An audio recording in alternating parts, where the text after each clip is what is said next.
আখিরাতকে ভুলে গিয়েছে।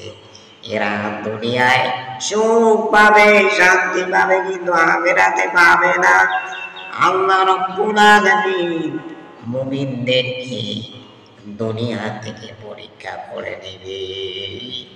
তাই দুনিয়ায় যত কষ্ট হোক, আমরা ইমানের পথে চলবো, আর আমরা আখিরাতে বাঁচার জন্য দুনিয়ায় সামান্য কষ্ট, দুঃখ কষ্ট আমরা মেনে নিব, কিন্তু আখিরাত যেন আল্লাহ আমাদের সুবিধা করে দেয়। আর কাফেররা চায় দুনিয়া। আমার ভাইরা, আল্লাহ রাব্বুল আলামিন আমাদেরকে বানিয়েছে, আদর করে বানিয়েছে, শখ করে বানিয়েছে, জাহান্নামে দেওয়ার জন্য নয়। আল্লাহ রাব্বুল আলামিন সিরাতুল মুস্তাকিম পথ দিয়েছে, সঠিক পথ দিয়েছে। এই সঠিক পথে যদি আমরা থাকতে পারি, আল্লাহ আমাদের জান্নাত দিয়ে দিবে।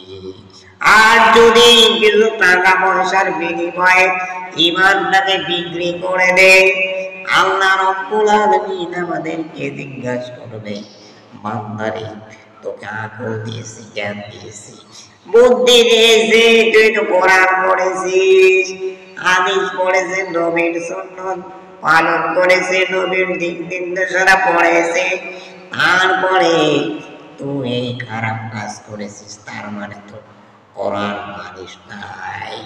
জানার পরে যারা মানবে না, তাদেরকে আল্লাহ রাব্বুল আলামিন ধরবে।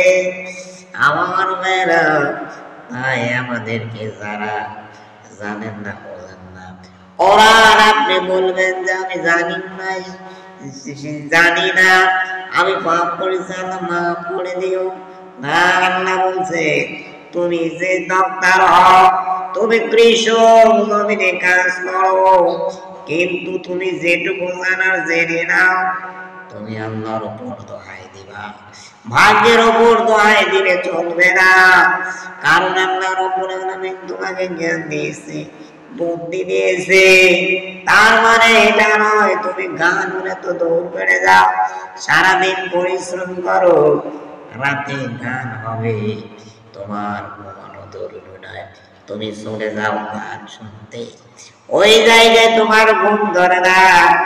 আর যদি পাশে মাহফিল থাকে, কোরআনের দাওয়াত চলতেছে, তুমি কাজ না করে তুমি ব্যস্ত হয়ে যাও, প্রত্যেক দিন রাত 12টার দিকে জানায় যাও, আর ওই দিন মাগরিবের নামাজ পড়ে শুয়ে পড়ো, এ ভণ্ডামিকে আমরা টের পাই না।